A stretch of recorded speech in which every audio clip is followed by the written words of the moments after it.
तो हर मुस्की चांद सन लागई, तो हर नैमा सपना में जा गए।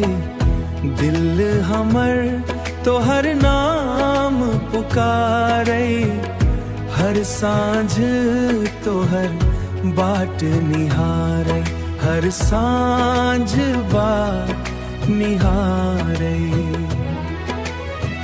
तो हर संग बीतल हर पल प्यारा, जीवन बनल खुशियक धारा। हाथ पकड़ी संग चलब हम, सुख दुख में नहीं छोड़ब हम, सुख दुख में नहीं छोड़ब हम। तो हर मुस्की चांद सन लागई, तो हर नैमा सपना में जा गए।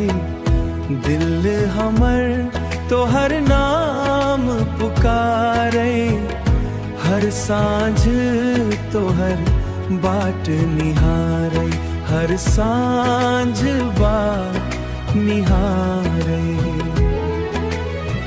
फूल सन कोमल तो हर बात, तो हर प्रेम हम मर सौगात। जन्म जन्म संग रहबब तोरा, एहने प्रेम रत सदिखन हमरा, सदिखन हमरा। हो तो हर मुस्की चांद सन लागई, हर सांझ तो हर बाट निहारे।